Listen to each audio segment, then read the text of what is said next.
top 1%. Even though this phrase is synonymous with being extremely rich, if your income is over about $200,000 a year, you would technically be part of the top 1% of worldwide earners. And so, being in the top 1% may not make you feel quite as rich as you would think. Because sure, you can typically afford a nice house and car, but with those things comes higher costs. And so you probably don't feel very financially secure, and you're likely still working a full-time job.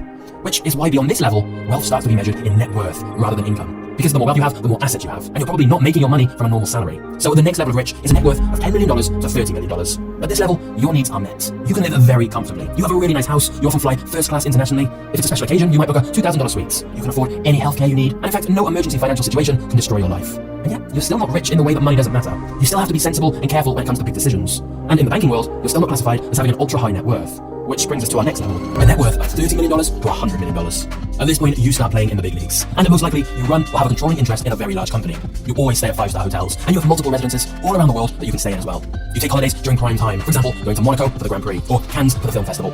And you won't bat an eyelid when the place you're staying at costs $10,000 to $20,000 per night. You have personal assistants, and are starting to have people that others have to talk to get to you. You can buy pretty much anything that normal people think of as stuff rich people buy. Like you can buy any cars you want, the fanciest jewelry, and so on. Instead of flying first class, you fly private. Although, having said that, you typically charter a flight or own a private jet fractionally through a service like NetJets, instead of buying it outright and having to maintain it. But still, at this level, another big change that happens is your social circle. You probably start socializing with congressmen, senators, and community leaders. You're likely very well respected within some very high-class circles. Interestingly though, since you're likely surrounded by other ultra-wealthy people, you may start to feel you don't have enough.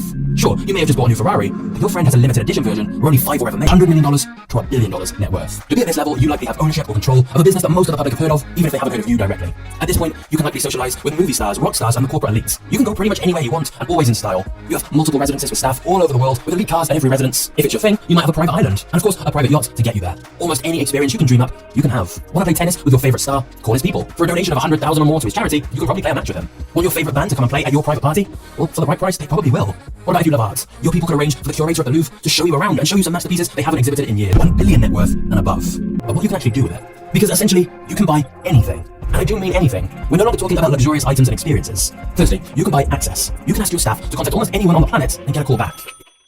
It's amazing the level of access and respect $1 billion can get you, where within an hour, you can ask your people to get in touch with someone and they'd be able to do it. And I'm not just talking about contacting celebrities. It works the same with powerful people within politics as well, especially because the billionaire may well be a donor to their political party. And so, if you're a billionaire, you may occasionally meet with the heads of states and have conversations with them, which brings us to the second thing $1 billion can buy, influence. As a billionaire, you have many ways to shape public policy and the public debate. And this isn't always done in some kind of evil way, like lobbying for lower taxes for rich people, although obviously that does happen. But the simple fact is, because of your wealth and connections, you can absolutely influence big changes in the world. And not just on a political level, because another thing you can buy is impact through philanthropy and charity. Your money can literally change countless lives. The question is, how do you distribute it? Clean water for villages? Fund new hospitals? Try to save a dying species of animal? With money, you can impact almost anything of your choice.